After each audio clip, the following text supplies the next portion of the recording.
कर यह है कि दुनिया के सामने एक्सपोज कर दिया है ट्रंप ने अपने आप को खुद ऑफिशियल स्टेटमेंट के साथ। अभी जो फिरोज बख्त अहमद साहब कह रहे थे कि भाई ये सब बोलते हैं स्टेट ऑफ हुर्मुज, ये वाला लेके दिखाओ। आप सबसे पहले अपनी ग्राउंड फोर्स उतारिए, फिर हम देखेंगे कौन बुजदिल है और कौन जो है बहादुर है।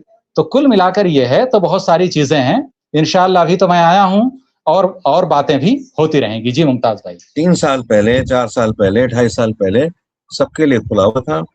ना यहाँ पे कोई जहाज, किसी जहाज को गोला बारूद मारा जा रहा था, ना रोका जा रहा था।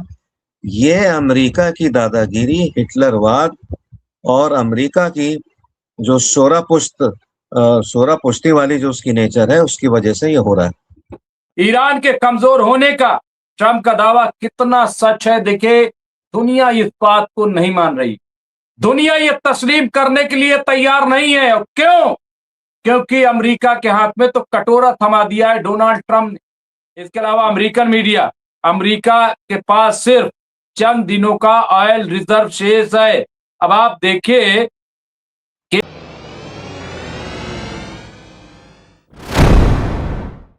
आदाब, मैं हूं मुमताज आलम रिजवी और इस वक्त मैं आपके खिदमत में लाइव हाजिर हूं। बात करूंगा अमेरिका, इजराइल, फिलिस्तीन, पूरे मिडिल ईस्ट की जो हालात है उसका जायजा लिया जाएगा और देखा जाएगा कि आखिर इस वक्त मुल्क के हालात क्या हैं, किस तरह से मिडिल ईस्ट गुजर रहा है। और सबसे इंपॉर्टेंट खबर, एक बार फिर अमेरिकी सदर डोनाल्ड ट्रंप का बड़ा बयान आया है। हालांकि उनके बयान को अब कोई अहमियत नहीं देता, लेकिन बयान दिया है। और जो बयान मीडिया में सुर्खी बना है, सुनकर आप हैरान हो जाएंगे। जी हां, अमेरिकी सदर डोनाल्ड ट्रंप की जबान पर अल्लाह अकबर आया है। अल्लाह का शुक्र है, ये डोनाल्ड ट्रंप का अल्लाह का शुक्र है। और मुझ पर हमारा कंट्रोल, स्टील की दीवार जैसी नाकेबंदी, ये ट्रंप का बयान आया है। और ये आप देखिए कि ये फिर, हालांकि ईरान का दावा है कि उस पे उसका कब्जा है, लेकिन डोनाल्ड ट्रंप ने दावा किया है। आप 4-5 पॉइंट में बात को समझिए। हमारे साथ फिरोज बख्त साहब आ गए, लेकिन सुनिए जरा। ट्रंप ने स्टेट ऑफ हुर्मुज पर अमेरिका के पूरे कंट्रोल का किया दावा। उन्होंने अमेरिकी नौसैनिक नाकेबंदी को स्टील की दीवार, लोहे की दीवार बताया। ट्रंप ने ईरान की सैन्य और आर्थिक हालत पर हमला बोला। क्या हुर्मुज पर अमेरिका का दावा वाकई ईरान के कमजोर होने का ट्रंप का दावा कितना सच है देखिए। दुनिया इस बात को नहीं मान रही, दुनिया ये तस्लीम करने के लिए तैयार नहीं है। और क्यों? क्योंकि अमेरिका के हाथ में तो कटोरा थमा दिया है डोनाल्ड ट्रंप ने। मुआवजा मांग रहा है अमेरिका। मुआवजा कौन मांगता है? कल हमने इस पे बात की। क्यों मांग रहा है अमेरिका मुआवजा? ये बड़ा सवाल है। और फिर अगर कंट्रोल है तो अमेरिका में हाहाकार क्यों? अगर स्टेट ऑफ हुर्मुज में सब कुछ ठीक है और उसका कब्जा है, तो फिर वहां से जहाज क्यों नहीं जा रहे हैं? वहां पे हमला क्यों हो रहा है? बहुत बड़े सवाल हैं। इजराइल बेचैन क्यों है? क्यों बेचैनी है? ये बड़े सवाल। और फिर ईरान का जो दावा है, ईरान ने साफ कह दिया है कि ना तो हम अब डोनाल्ड ट्रंप से बात करेंगे और ना ही हम स्टेट ऑफ हुर्मुज खोलेंगे। 2029 तक स्टेट ऑफ हुर्मुज नहीं खुलेगा। ये ईरान ने वाजे कर दिया है, बहुत क्लियर कर दिया है कि 2029 तक स्टेट ऑफ हुर्मुज नहीं खुलेगा। ये कह दिया। और ये 2029 की डेडलाइन आई कैसे, ये समझिए आप। कल भी हमने जिक्र किया था, लेकिन और वाजे करता चलो कि आखिर 2029 की ये डेडलाइन आई क्यों? दरअसल 2029 तक डोनाल्ड ट्रंप अमेरिका के सदर रहेंगे। और ईरान ने कहा है कि जब तक डोनाल्ड ट्रंप सदर रहेंगे तब तक हम अमेरिका से कोई बातचीत नहीं करेंगे। और जब अमेरिका से बातचीत नहीं होगी तो फिर ये जो स्टेट ऑफ हुर्मुज है ये भी नहीं खुलेगा। अब बताइए, ये जो ट्रंप कह रहे हैं कि साहब हमारा कब्जा हो गया, और ये जो बातचीत का दावा बार बार, ये क्यों? ये क्या हताशा है, निराशा है, बेचैनी है क्या? क्या इसके पीछे? बहुत बड़े सवाल, बड़े अहम सवाल यहाँ पे हम देख रहे हैं और उसका जिक्र बहुत जरूरी है। यहाँ पे ट्रम्प, ये अल जजीरा ने भी लिखा है। और इसके अलावा ईरानियन फोटो जर्नलिस्ट, यहाँ पे आप देखिए, sentence to 15 years in prison, यहाँ पे राइट ग्रुप सेज, ये बयान आया है। मैं इस पे चर्चा करूंगा, लेकिन उससे पहले यहाँ पे और जो आज मैंने सुर्खी लगाई है कि ये अमेरिका देखिए करता क्या है। आज पूरी दुनिया को फिर मुश्किल में डालने की कोशिश की है डोनाल्ड ट्रंप ने। कैसे?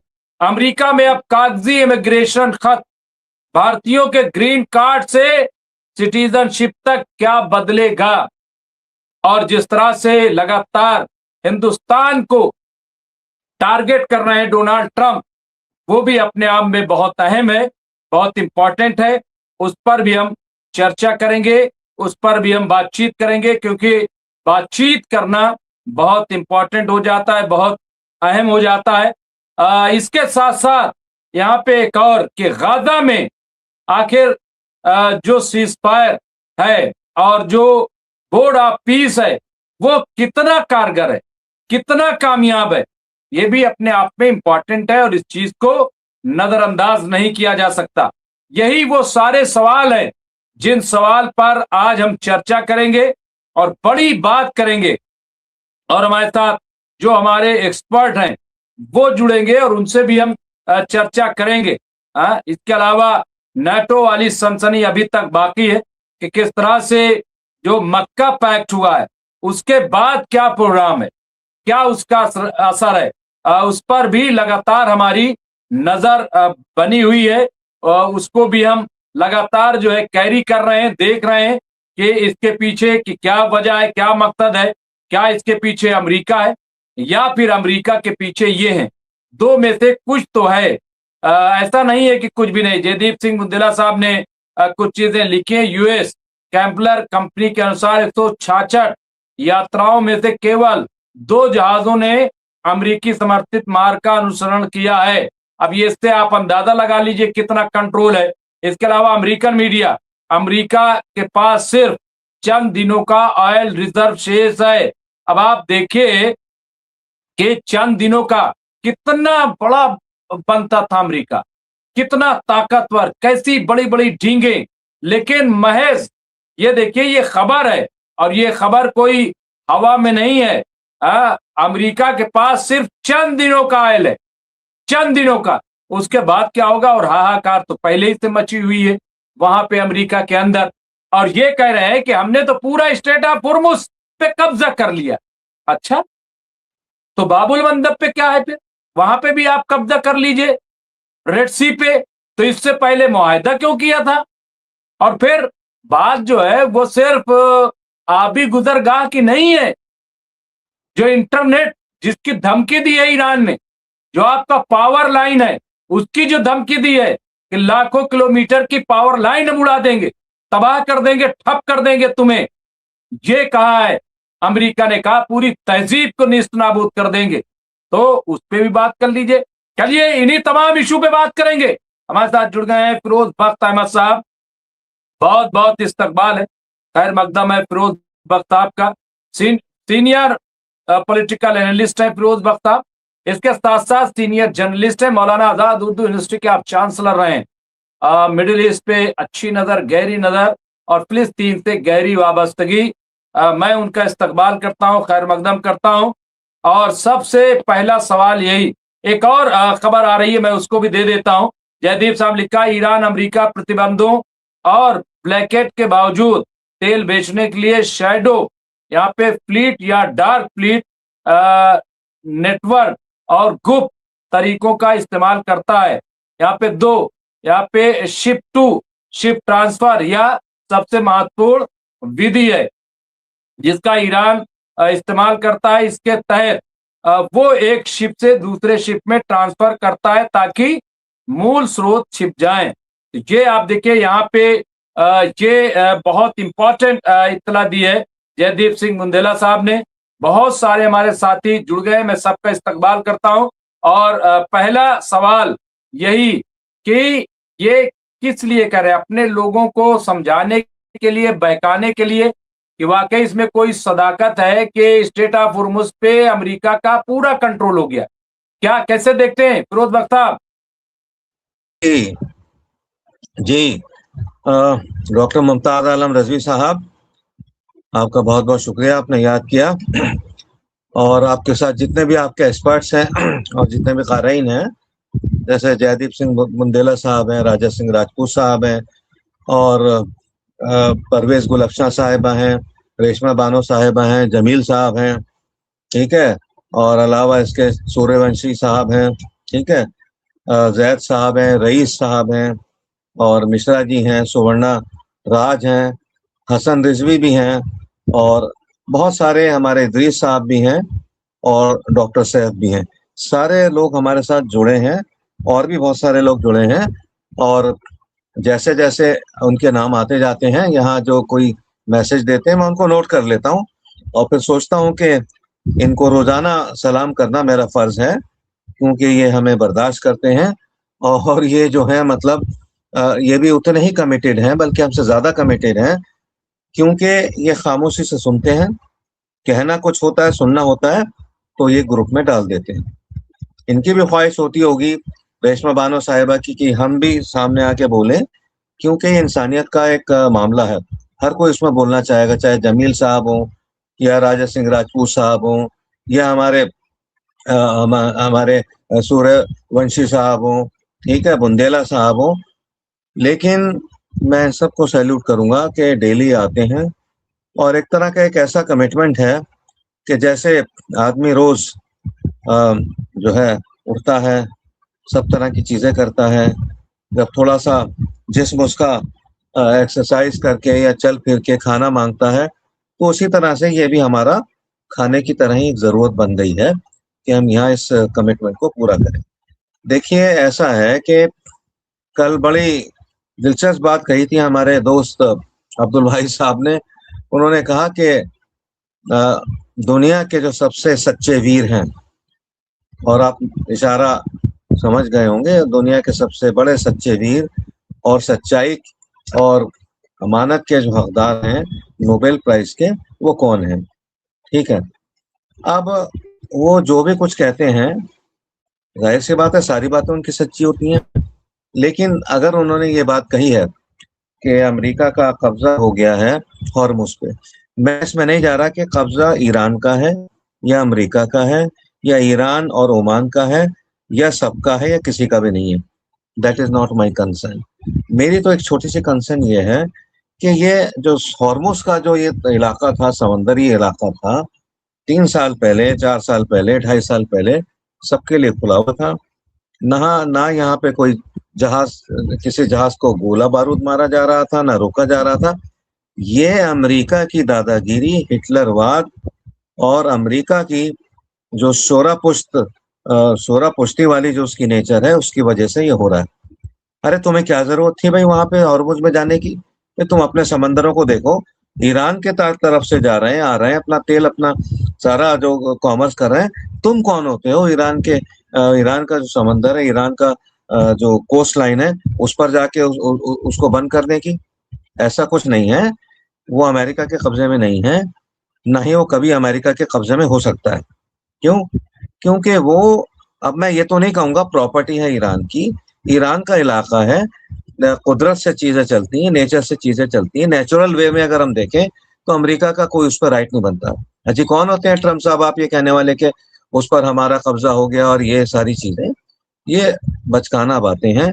बासूरत दुनिया उनको समझ गई, दुनिया से ज्यादा उनके अपने पार्टी के लोग समझ गए हैं, उनके कांग्रेस के लोग समझ गए हैं, उनके मुल्क के लोग समझ गए हैं, और वो बड़ी बेचैनी से इंतजार कर रहे हैं नवंबर महीने का कि कब हाथ जोड़कर इनसे पीछा छुटाएं। तो इसमें मुझे नहीं लगता कोई सच्चाई है कि हॉर्मुज पे उनका कब्जा हो गया। बदमाशी जरूर करी है उन्होंने, गुंडागर्दी जरूर करी है कि दूसरों की जगह, जैसे इसराइल ने फलस्तीन के ऊपर जाके कब्जा कर लिया, ठीक है, उसी तरह से ये इन्होंने भी मतलब अपने रुकावटें तो लगाई ईरान के खिलाफ। अभी इन्होंने एक जहाज ईरान की तरफ आ रहा था, उसको उन्होंने जो है मार दिया, और उसमें कई लोग मारे गए। पनामा का फ्लैग था उस पे, ठीक है। लेकिन ये इन्होंने ठीक नहीं किया। ईरान अगर मार रहा है दूसरे जहाजों को, जो कि वो इस वजह से ईरान उनका शिकार कर रहा है क्योंकि वो अमेरिका के वरगालाने में आने के बाद गलत रास्ते से जा रहे हैं। और ईरान ने, ये तो दुनिया को पता है कि वहां पर माइंस बिछा रखी है। ईरान चाहता है सेफ रूट से निकले, ठीक है। अब ऐसा है कि बहुत जल्द अब ये है कि इसका फैसला होने वाला है कि हॉर्मुज़ जो है पूरी तरीके से ईरान के कब्जे में कब और कैसे जाने वाला है, ठीक है। और रही बात धमकी देने की, धमकियां तो दे रहे हैं, कितने दिन से दे रहे हैं। और अभी आज उनका भी बयान आया है, पुतिन साहब का। मैं उसको बहुत अहम नहीं समझता, लेकिन बयान होता है, ठीक है। लेकिन उनका बयान जो है ट्रम्प साहब की तरह नहीं होता, उसमें कुछ दमखम होता है। उन्होंने ये कहा है कि अगर अमेरिका ने बूट्स ऑन ग्राउंड की कोशिश करी तो उसका बड़ा भारी उसका खमियाजा भुगतना पड़ेगा ट्रम्प साहब को, और इसकी वो कोशिश ना करें, ठीक है। हो सकता है कि रूस और ईरान के बीच में कुछ ऐसी अंडरस्टैंडिंग हो कि अगर इस तरह की कोई कोशिश की जाए कि ईरान को नुकसान पहुंचाने की कोशिश की जाए, जैसे ट्रम्प साहब कहते चले आए कि पाषाण युग में, स्टोन एज में पहुंचा देंगे, तो कुछ ना कुछ ईरान ने कर रखा है। रूस ने उसमें कितनी मदद करी है नहीं करी है, लेकिन ये मैं उनकी, ट्रम्प साहब की इस बात से बहुत ज्यादा इत्तेफाक नहीं करता कि हॉर्मुज़ पे। और एक बात और कह के मैं इजाजत लूंगा, एक खबर और आई मेरे पास। इनका जो एक बहुत बड़ा जहाज है, गालिबन सबसे बड़ा जहाज है अब्राहम लिंकन, उसमें आपस में फौजियों में लड़ाई हो गई। वहाँ 2-3 ऑफिसर्स गए थे, गालिबन पीट हेग्सेथ भी थे, और इनके जो चीफ ऑफ द आर्मी हैं, इसके आपके सेंट कॉम के, तो उन्होंने, फौजियों ने इनकी तरफ पानी की बोतलें फेंकी, और उसके बाद आपस में इतनी लड़ाई हुई इनके फौजियों में कि इनके हाथ में जो हथियार थे, चाकू थे, 7 अमेरिकी फौजी, यानी ईरान ने नहीं मारा, आपस में एक दूसरे को मार दिया कि हमें 265 दिन हो गए यहाँ पर, और उनके पानी नहीं है पीने का, दवाएं नहीं है उनके लिए, खाने की चीजें कायदे से नहीं है। तो फौजी भी इंसान होते हैं, हाड़ मांस के बने हुए, कब तक वो बर्दाश्त करेंगे। जी डॉक्टर मुमताज। नहीं, बिल्कुल सही है, और ये अच्छा तज्जिया किया है। और बूट्स ऑन ग्राउंड पे IRGC ने भी इससे पहले बहुत बड़ा चैलेंज किया है कि हम काट डालेंगे। इस तरह के जुमले ईरान ने इस्तेमाल किए हैं। लेकिन सबसे बहुत इंपॉर्टेंट, हमारे साथ एक और खास शख्सियत जुड़ गई है। हमारे साथ जुड़ गए senior political analyst, senior journalist Abdul Wahid साहब। मैं उनका इस्तकबाल करता हूं, और मिडिल ईस्ट पे एक रिसर्चर के तौर पे मैं उन्हें देखता हूं, और लोग देखते हैं कि किस तरह से वो बड़ी शिद्दत और बड़ी मेहनत से मवाद जमा करते हैं और उसको बहुत सलीके से पेश करते हैं। तो बहरहाल लगातार जो है वो MMC न्यूज इंडिया पे, और मैं तो समझता हूं कि वो अपना समझ के यहाँ पे आते हैं, प्रोफेशनली बिल्कुल नहीं जुड़ते हैं, बल्कि उनको लगता है कि अपना प्लेटफॉर्म है और एक बात है जो चल के मुझे कहनी चाहिए। जिस तरह से फिरोज बख्श साहब हों या राशिद रिजवी साहब हों, ये तमाम ऐसे लोग हैं, और इसीलिए हमें अब किसी की जरूरत भी महसूस नहीं होती। मैं इसलिए नहीं कह रहा हूं कि उनकी जरूरत नहीं है या उनकी अहमियत में कोई कमी है, लेकिन मुझे लगता है कि जो बात हम कहना चाहते हैं वो बात यहाँ से हम तकरीबन, जो हमारा मकसद है कि एक मैसेज लोगों तक चला जाए, सही खबर चला जाए, उसमें कहीं ना कहीं हम अपने आप को कामयाब पाते हैं। तो बहरहाल मैं सबसे इम्पोर्टेंट यही अब्दुल वाहिद साहब कि एक तरफ दावा है कि पूरा कब्जा कर लिया, दूसरी तरफ हाहाकार मची हुई अमेरिका में, चंद दिनों का तेल बचा हुआ है। तो ये बयान डोनाल्ड ट्रंप का कि साहब हमने स्टेट ऑफ हॉर्मुज़ पे पूरा कब्जा कर लिया है, ऐसी नाकेबंदी कभी नहीं हुई, इसको किस तरह से देखते हैं? ट्रंप साहब सबसे पहले यही बता दें कि भाई वो कार्गो में किस लिए भागे थे, एक ट्रक में दुबक कर कैसे गए थे अपने प्लेन में, फिर उसके बाद बताएंगे वो कि भाई स्टेट ऑफ हॉर्मुज़ मेरा है या तेरा है या किसका है। तो सबसे पहले जिस शख्स को खुद नहीं मालूम हो, मार्को रूबियो को और दूसरे लोगों को, पीटर हेग्स को और दूसरों को तो भेज दिया प्लेन से। फिर उसके बाद अचानक दूसरे प्लेन से। तो कुल मिलाकर ये है कि जहाँ के प्रेसिडेंट को जो है इतना डरपोक है कि वो जो है आपके मतलब जिस ट्रक से खेत से सब्जी लाते हैं, कुछ और चीजें लाते हैं, उससे पहुंचकर वो दूसरे प्लेन तक जाता है, फिर एक कार्गो प्लेन से वहां पहुंचता है। भाई आज तो ये न्यूज वायरल है पूरी दुनिया के अंदर कि ये कैसे कैसे गए हैं। और ये मैं नहीं बता रहा हूं, व्हाइट हाउस के अंदर प्रेस कॉन्फ्रेंस करके खुद अमेरिका के ऑफिशियल्स ने बताई है बात दुनिया को। तो इतने बड़े तो मुजाहिदे आजम है, इतनी अजीम बहादुर शख्सियत है, दुनिया में मिसाल नहीं मिलती। डोनाल्ड ट्रंप साहब बताइए, तो इतनी अजीम, इतनी जरी और इतने शुजात वाली कौम बताइए, तो इतना जो है ऐसा जमा मर्द लीडर कभी देखा है आपने दुनिया में आज तक? जी, तो वो जो है मतलब ये दुनिया के सुपर पावर हैं। अब चूंकि ट्रंप साहब हमेशा सच ही बोलते हैं, सच के अलावा कुछ नहीं बोलते, तो मैं उनको जो है इन सारी चीजों के सामने आने के बाद, और व्हाइट हाउस के जितने ऑफिशियल्स हैं वो भी सच ही बोलते हैं, सच के अलावा कुछ नहीं बोलते, तो अगर उन्होंने सच बोला है तो मैं आज से जो है डोनाल्ड ट्रंप साहब को दुनिया का सबसे बहादुर, निडर और बिल्कुल जो है शुजाअतमंद जो है लीडर डिक्लेयर करता हूं। मानते हैं आप लोग भाई? हैं बहुत अजीम बहादुर लीडर जी, के सब्जी के ट्रक में इसमें उसमें घुस के यहाँ वहां से फिर एक कार्गो प्लेन में बैठ के दूसरी जगह से जा रहे हैं और अपने दूसरे लोगों को वहां बिठा दिया है, उसके बाद अचानक नमूदार होते हैं मतलब आप बताइए कि व्हाइट हाउस जो है वहां का वजीर खारजा अमेरिका का ये बातें बता रहा है मीडिया को कि ईरान ने हम पर मिसाइल भी फायर किया था। अब पता नहीं ईरान ने किया था या नहीं। भाई आप लोग भले ही किसी उसको न माने, ईरान को इतना पासो-लिहाज है कि वो हेड ऑफ द स्टेट को नहीं उड़ाता। ईरान मानता है कि भाई क्या है, तो ईरान ने कभी किसी पॉलिटिकल लीडरशिप को आज तक इस तरह नहीं मारा है। तो ये जो है, तो ये अपनी हर जगह विचारधारा लेकर के आते हैं, बदनाम करते हैं, ईरान ने ये कर दिया, ईरान ने फला चीज कर दी। अब ये लोग स्टेट ऑफ हुर्मुज लेंगे, बताइए आप। दूसरी तरफ ईरान के बुज़दिल लोग हैं, जहां हमने इतने अजीम बहादुर देखे ट्रंप जैसे, ईरान के भी बेचारे डरपोक लोग हैं, कहां छुपे हैं बंकरों में बताइए। एक आदमी सड़क पे घूम रहे हैं, अब्बास इराकची, बताइए कितने डरपोक लोग हैं सड़क पे घूम रहे हैं।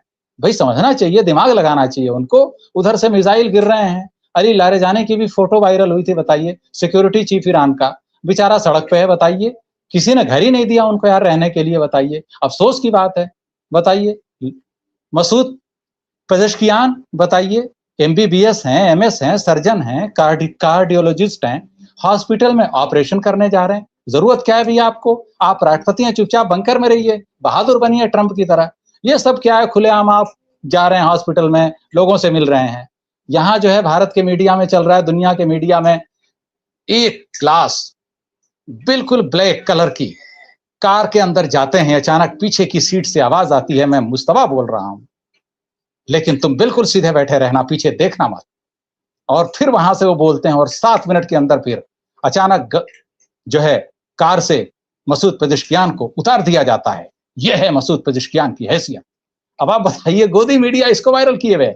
जब असलियत सामने आती है, मसूद पेजेश्कियान खुद आते हैं सामने, तब वो बताते हैं कि ऐसा कुछ नहीं हुआ था, मैं तो गया, बाकायदे मिले, 7-8 घंटे तक रहे हम लोग और पूरी बातचीत की तमाम मौजूआत पर, रीजनल इश्यूज, ईरान के इंटरनल इश्यूज। और आप देखिए कि उसके बाद किस तरह से मेजर रिशवल हुआ, बड़े बड़े। तो कुल मिलाकर यह है कि दुनिया के सामने एक्सपोज कर दिया है ट्रंप ने अपने आप को खुद ऑफिशियल स्टेटमेंट के साथ। अभी जो फिरोज बख्त अहमद साहब कह रहे थे कि भाई ये सब बोलते हैं स्टेट ऑफ हुर्मुज, ये वाला लेके दिखाओ। आप सबसे पहले अपनी ग्राउंड फोर्स उतारिए, फिर हम देखेंगे कौन बुज़दिल है और कौन जो है बहादुर है। तो कुल मिलाकर ये है, तो बहुत सारी चीजें हैं। इंशाअल्लाह अभी तो मैं आया हूं और बातें भी होती रहेंगी। जी मुमताज भाई।